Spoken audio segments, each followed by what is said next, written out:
Friends, is the US government really requiring you to have an annual income of $62,000 under the new public charge rule in order to just get a green card or a visa to come to the US?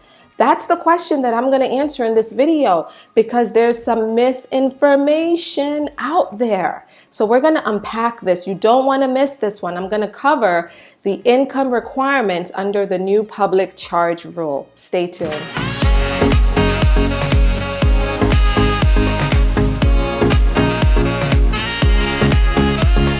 Friends, thanks so much for watching this video. I'm Latoya McBean Pompey, immigration lawyer here in Long Island, New York, and I want to talk with you about public charge. Why? Because last night as I drove home from work, I was listening to some guy on YouTube talk about $62,000 a year income, and oh my God, friends, he was wrong. He was wrong, and other people are wrong. You may have been listening to the radio, you may have been watching other videos, and now you're terrified because that's a lot of money. So let's talk about this issue. Now, firstly, what you need to know is this. You need to have a reality check because public charge is a game changer. Game changer. The US government is now basically making it harder for people who are eligible for a green card to get one. They found a way, friends. They found a way, and it's called public charge.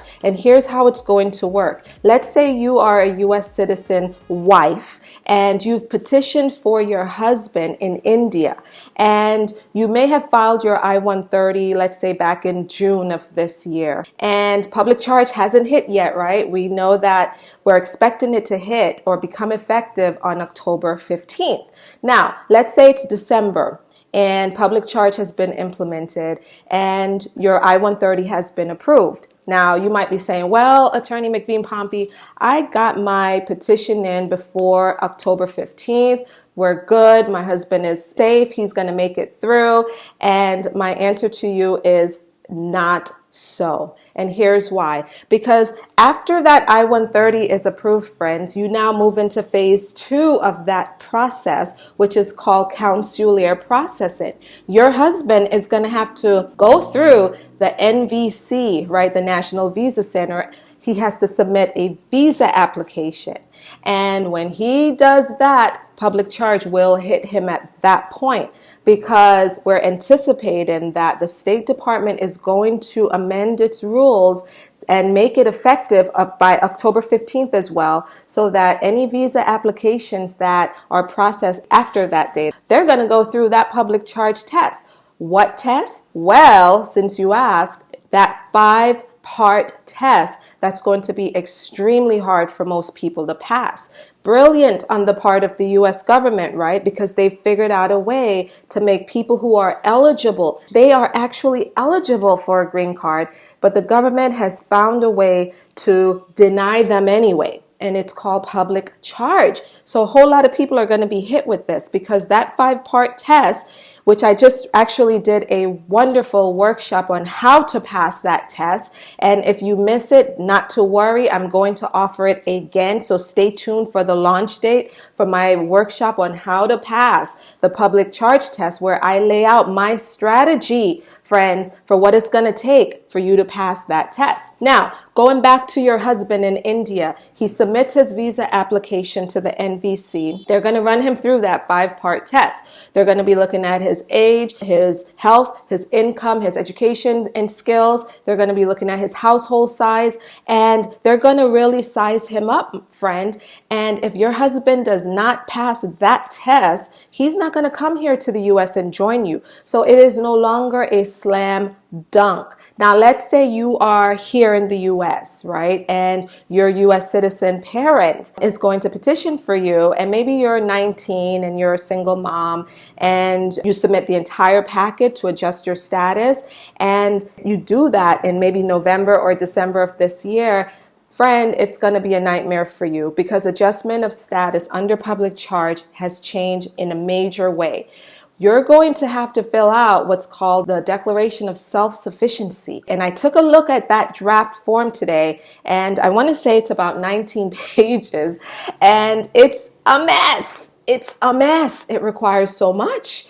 credit check, this and that, all sorts of stuff. And so you're going to have to go through that 5-part test too, in addition to having to go through that declaration of self-sufficiency process. So it is no longer just a slam dunk that you're going to get your green card because your U.S. citizen parent petitioned for you.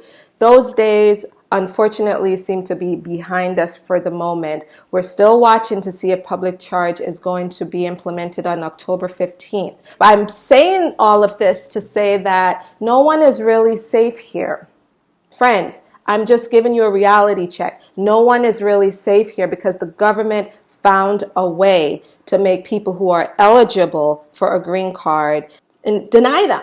People who are eligible can now be denied. And it's going to come down to an officer who's going to look at your application form and your packet and size you up, and that person is going to be the decision maker right there. But anyway, there's a lot more to it than this. This is just a very quick overview and reality check of what you're facing and what a lot of people will face. Now, let's get into this whole issue of $62,000 a year annual income.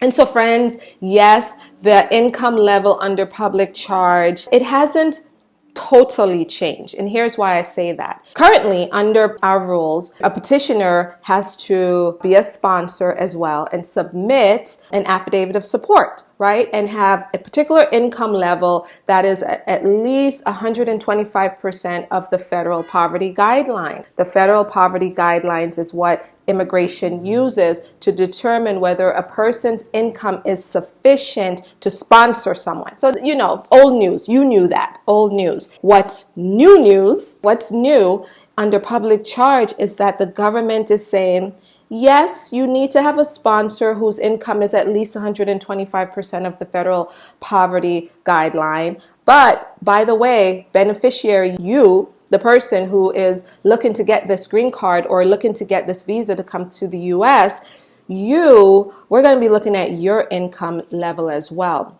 And your income level need to be between 125% of that federal poverty guidelines and 250%. And so what does that really look like in terms of numbers? For a family of 4, under our current immigration system, we require that you must have an income of at least $32,187. That's 125% of the federal poverty guideline. That's what the sponsor needs to be making in order to sponsor someone if the total family size is only 4. By the way, friends, under public charge, and I covered this during my workshop, the household size is changing. They're going to want you to count everybody. So your family size actually is going to kind of be larger. And so more income is going to be required. So many layers to this, so many layers. Now back to the fact that a household size of 4 need to have a sponsor who is making at least $32,187. Now that's at 125% of the federal poverty guideline. Now, if you're looking at 250% of the federal poverty guideline, that individual need to be earning $64,375 a year. And so under the new public charge rule, that's the number. So they're looking at the fact that the beneficiary need to be earning between 125% to 250% of the federal poverty guideline. $62,000, friends, came from an old number, came from the 2018 federal poverty guidelines for a family of 4. And that number is irrelevant. It's incorrect. It is not that. It's actually today, based on the 2019 federal poverty guideline, the number is $64,375 for a family of 4. So let me back up. During this public charge test, the person who's looking at your file, right, is going to be weighing some things with regard to your income. They're going to be weighing things, and they're going to determine if you have this positive thing about you, a positive factor, or what they consider a heavily positive factor, meaning that it looks really good for you. This thing looks really good for you. And so if you have an income, if your family size is 4 and you have an income that's at least $64,375, the U.S. government is saying, oh my God, That is amazing. We love you. We want you. Welcome. Stay. It's a heavily weighted factor. Whereas if you only had an income of 125% of the federal poverty guidelines, it's considered a positive factor. We like that. It's okay. It's just okay. So you may have to think about it in that sense. Positive factor versus a heavily weighted positive factor. So the more money you make in terms of income, assets, and support that you're getting from maybe the petitioner or someone in your home, the household, the more money you make, the better, right? So that's the point of what is happening here with public charge. That's the point. And I put together a great chart that is available for you to download. And on this chart, it's the income requirements under the new public charge rule. So what you're going to do when you download this, you're going to look at your household size, and then you're going to look to see what the income requirement will be for you as the beneficiary as you're being petitioned for. Download this so that you know what you're up against. Should public charge go into effect on October 15th, you're going to want to know what income requirements the government has. Now, here's the good stuff. The good stuff is this. How in the world can you meet that 64,000? If you want to have a heavily weighted factor, something really strong going for you, you're thinking, well, you know what? I want to meet that $64,000 number. How can you meet it? How can you do that if, let's say, for example, you're here, you're working, but you don't have papers to work, but you're still working anyway, if you get what I'm saying? How can you show proof of that? So the government says that if you're here and you're working without authorization, they will consider that income. They're going to count it. Whatever you're earning under the table, right? They're going to count that money. So you could also include income from the petitioner, the person who is petitioning for you, filing for you. You could include that individual's income and potentially any other person who is in your household size. But let's say you had a joint sponsor and that person is just some cousin who lives somewhere else. Chances are you cannot include that person's income. Only those who are in your household and or the petitioner. If you want the gold standard of heavily weighted factors, this is what you want. You will want to have a work permit, a work authorization card, and you're gonna be working. And then thirdly, you're gonna be making at least 250% of the federal poverty guideline. If you have those three things going for you, my friend, you are golden. Now, they will consider, again, income. They will consider assets, things that you own, things that you own overseas. Foreign assets is part of all of this as well. So as you can see, oh my goodness, information overload. There's so much to share. And that's why I put together that workshop that breaks things down for people. And I will have more training on public charge because there's so much to this. But for now, I just want you to know that $62,000 a year does not exist. That's not correct. A family of two does not need to have an income of $62,000. Incorrect. The real number under the new public charge rule is you must be between 125% to 250% of the federal poverty guideline, and it depends on how many people are part of your household.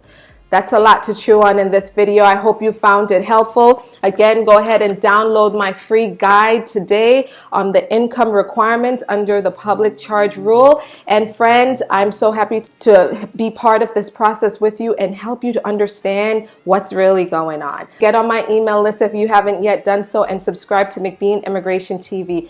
Friends, I'll see you in the next one. Thanks so much for watching. Bye-bye.